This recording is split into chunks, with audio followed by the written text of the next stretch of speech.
안녕하세요, 여러분. 이인찬 변호사입니다.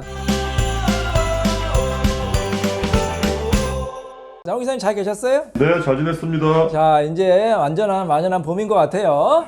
여러분, 하여튼, 재작년에 굉장히 많이 힘들었죠? 겨울이 지나면 봄이 온다. 자, 이제 또 새로운 대한민국입니다. 여러분 또 희망찬 대한민국. 여러분 열심히 올해는 또 좋은 일 생기고 건강도 유의하시고 또 저희 유튜브 채널도 더욱 많이 사랑해 주시기 바랍니다. 자, 시청 전에 반드시 해주셔야 될 거 있죠? 구독과 좋아요 꼭 부탁드리겠습니다. 또 있습니다. 뭔가요? 좋은 댓글 달. 예, 여러분 댓글 달아주시는데 제가 여러분 댓글 읽으면 너무 정말 힘이 나요. 댓글을 자주 올려주신 분이 계세요. 제가 정말로 애청자 여러분이 계시고요. 제가 이제 이름도 다 기억나요. 그분들은 항상 제가 답변을 드립니다. 제가 댓글 답변은 제가 직접 다 드리죠. 네, 제가 직접 다 유튜브 관리도 하고 댓글도 여러분 답변도 달아드리니까 여러분 용기 있는 댓글, 그 다음에 응원하는 댓글 많이 올려주시기 바랍니다. 자, 오늘도 저희가 예전에 진행한 사건인데 성공적으로 잘 진행한 사건 설명드리도록 하겠습니다. 자, 이인찬 변호사 성공 사건 시작합니다. 자, 오늘 어떤 사건이에요? 네, 오늘의 사건 소개해드리겠습니다. 네. 지방 사건이고요. 지방 사건이죠. 사무실에 오신 분은 아내분이십니다. 대전 사건이죠? 네. 대전 사건. 네. 아내분이시고 소송을 당하셨어요. 피고십니다. 소송을 당하셨구나. 네네. 아내분과 상대방은 네. 부부였는데요. 네. 상대방이 이제 사업을 하면서 돈을 굉장히 잘 벌고 있었습니다. 네. 근데 두 분 사이에 왕래가 별로 없었어요. 그래서 어느 날 아내분의 지인이 상대방을 보게 되었는데 상대방이 부정행위를 하고 있는 겁니다. 예, 아내랑 왕래도 없고 이혼도 안 한 상태에서. 네. 그리고서 본인이 먼저 이혼하겠다고 우리에게 소송을 제기하였습니다. 네. 이에 이제 아내분께서 대응을 하셔서 저희 사무실에 오셨고 아주 결론이 잘 나고 재산권도 잘 받게 된 사건입니다. 자, 이것도 실제 사건이죠? 네네. 자, 대전 가정법원 사건입니다. 제가 대전은 좋아하죠? 네. 대전은 제2의 고향. 제 가족의 고향이 대전이라서. 자, 저희가 이제 피고분이셨는데 아내분이셨어요. 근데 여러분 그 대전분들, 우리 충청도 분들이 양반이에요. 정말 양반이고 말씀하시는 것도 그렇고 행동하시는 것도 보면은 정말 양반의 고향이구나. 아주 그냥 우리 예의 또 대전 하면 충청도 분 또 예의 범절 끝내주는 거 아닙니까? 특히 아내분들 같은 경우에는 정말 성실하시고 착하시고 그런 분들이 대부분인 것 같아요. 자, 우리 의뢰인도 마찬가지예요. 딱 보면은 벌써 인상에서 보면은 정말로 아주 그냥 착하시고 아주 그냥 너무나 그런 분 있잖아요. 정말 고귀하시고 자녀 잘 키우시고 딱 그런 분이에요. 뭐 어디 흠잡을 데 없는 분이거든요. 자, 근데 남편이 이혼 소송을 했습니다. 왜 했을까요? 재산을 주기 싫어서? 아니면 다른 사람이 있었나요? 그렇죠. 자, 이 부분은 이제 별거가 오래됐어요. 별거가 오래돼서 자, 저희가 이제 피고였고요. 원고와 이혼 소송했는데 어떻게 됐느냐? 반소에 의해서 원고와 피고는 이혼한다. 원고는 피고에게 위자료 2천만 원을 지급하라. 그리고 이제 재산분할도 지급하라. 그래서 저희가 위자료도 받고 재산분할도 받은 사건이었습니다. 굉장히 성공적으로 잘 끝난 사건이죠. 네네. 자, 근데 이 사건은 이제 왜 좀 제가 기억이 되는 약간 특이한 사건이 뭐냐면 이 아내분이 이제 굉장히 착하시고 살림도 잘하시고 자녀도 잘 키우시고 그런 분이었어요. 우리 대전 분들이 정말로 착하신 분이 많거든. 양반의 고향 아닙니까? 대전 충청 지역이.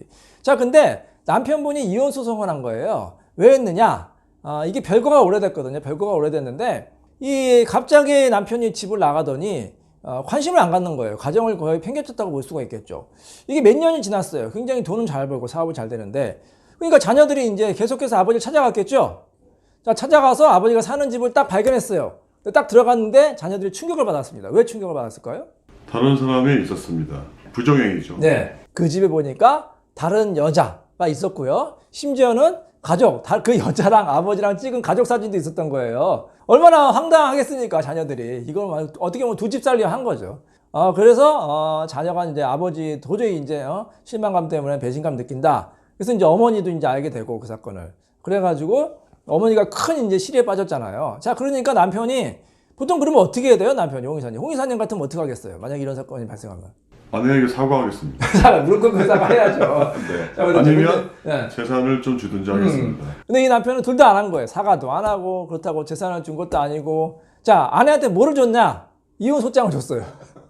소장을 날렸군요. 소장을 날린 거죠. 사과도 안 하고 그렇다고 미안하다고 뭐 보상도 해준 것도 아니고 그냥 이혼 소장 날린 거예요. 그러니까 아내가 어떻게 했어요? 아내의 기분이. 굉장히 화가 났겠죠. 화가 나고 배신감이 있고. 자, 그래서 저희 사무실에 오셨어요.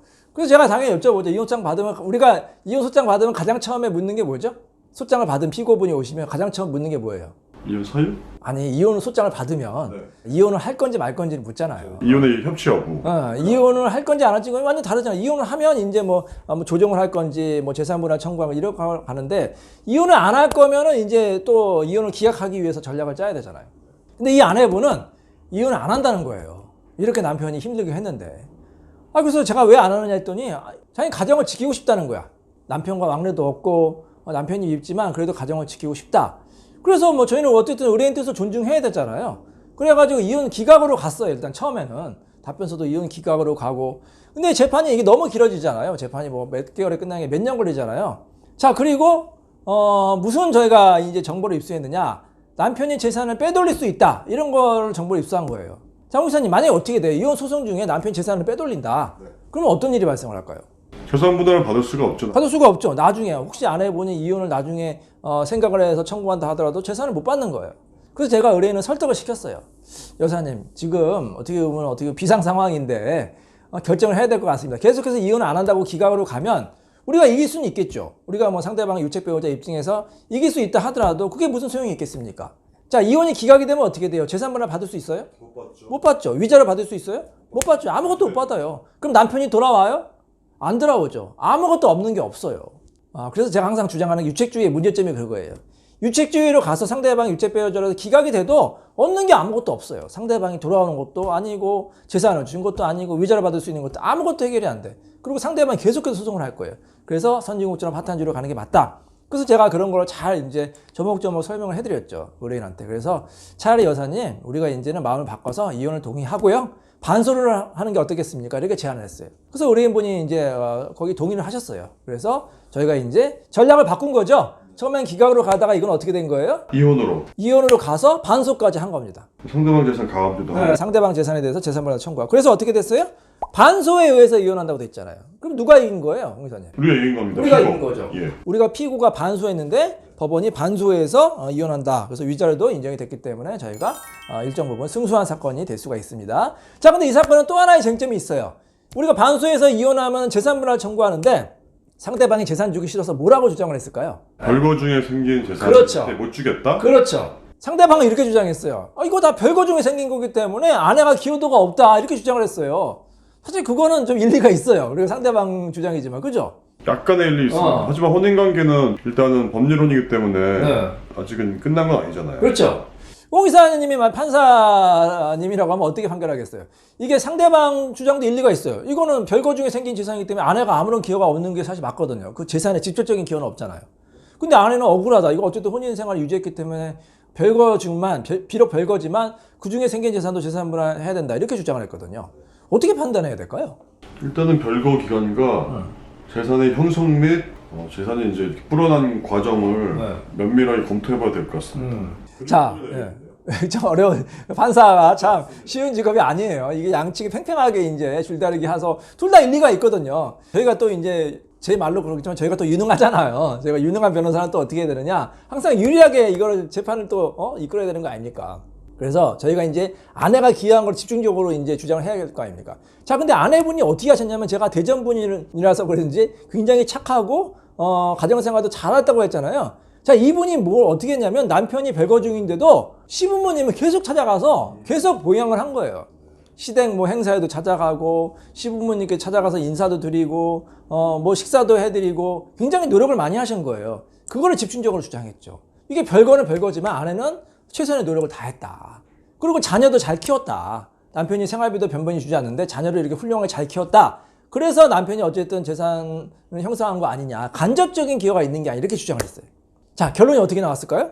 이혼하고 재산분할도 받고 위자료도 받았습니다. 재산분할까지 받았습니다. 저희가 이거 보세요. 원고는 피고에게 재산분할로 얼마를 주라. 굉장히 많은 금액을 받았거든요. 재산이 좀 많으셨잖아요. 상당 부분의 기여도를 인정한 겁니다. 물론 이제 50%는 아니지만 50%보다 내려갔지만 법원이 피고 반소 원고의 주장을 일부 인정해서 재산분할도 상당 부분 받았습니다. 자, 그래서 우리 아내분은 어떻게 됐어요? 재판이 이제 딱 끝나가지고 굉장히 만족해 하셨죠. 자, 그래서 성공적으로 잘 끝난 사건이라고 할 수가 있겠습니다. 자, 이인철 변호사의. 변호사님. 왜요? 이 내용을 보니까 상대방이 항소를 했네요. 맞아요. 예. 자, 그래서 1심에서 잘 끝났는데 이걸로 끝날 줄 알았는데 상대방이 또 항소를 했네요. 네. 자, 그래서 항소해서 결과가 어떻게 됐느냐? 크게 안 바뀌었어요. 오히려 재산분이 더 많이 나왔습니다. 자, 항소에서 가정법원 사건이었어요. 1심이 이제 단독 사건이기 때문에 2심 역시 대전 가정법원 가사부 사건, 항소부 사건이었는데, 자, 피고 반소홍고 소송대행 변호사 이인철 있죠? 자, 어떻게 됐느냐? 재산분할 오히려 조금 늘었어요. 그래서 상대방이 항소했지만 저희가 오히려 항소심에서 더 좋게 잘 나온 사건이었습니다. 자, 여기서 끝났을까요? 상대방이 예. 또 소송을 했네. 또 항소, 또 항소. 그게 뭐죠? 상고래서 상고. 대법원에 상고까지 했어. 아, 정말 징글징글 해야 된다고 하나요? 대법원까지, 이혼 사건은 사실 대법원까지 안 가거든요. 대법원까지 가서 바뀌는 경우도 거의 없어요. 아마 1%도 안 될 겁니다. 바뀌는 경우. 근데 상대방이 또 대법원에 상고까지 했습니다. 자, 피고 소송대행 변호사 이인철, 이 대법원에 제 이름이 올라가 있는 게 굉장히 영광입니다. 대법원 사건에 보면은 소송대행 변호사 이인철이 있어요. 자, 어떻게 됐을까요, 이 사건은? 결국엔 상대방이 패소했습니다. 상고를 기각한다 이렇게 나와가지고요. 저희가 어떻게 보면 승소한 거죠. 잘 보실게요. 상고를 기각한다. 상고 비용은 원고가 부담한다. 그럼 누가 이긴 거예요? 우리 측이 이겼습니다. 우리가 이긴 거죠. 대법원의 상고를 기각했기 때문에 저희가 대법원에서 승소한, 최종 승소한 사건이라고 할 수가 있겠습니다. 자, 여러분 아시겠죠? 부부가 헤어져서 별거할 수도 있고, 근데 별거해서 이혼할 경우에는 좀 미안한 생각을 좀 가져야 될 것 같습니다. 그동안 이제 이혼 안 하고 자녀도 잘 키워주고 가정을 지킨 배우자에게 법을 떠나서 최소한의 양심이 있으면 좀 미안한 생각을 갖고 사과도 하고 충분히 좀 재산적으로 보상을 하는 게 인간의 도리라고 생각이 됩니다. 자, 이혼 사건은 꼭 법대로만 하는 거 아니에요. 이 도리, 인간의 도리도 굉장히 중요하다고 생각이 됩니다. 자, 이인철 변호사의 성공적으로 승소한 사건 여기서 마치도록 하겠습니다. 감사합니다.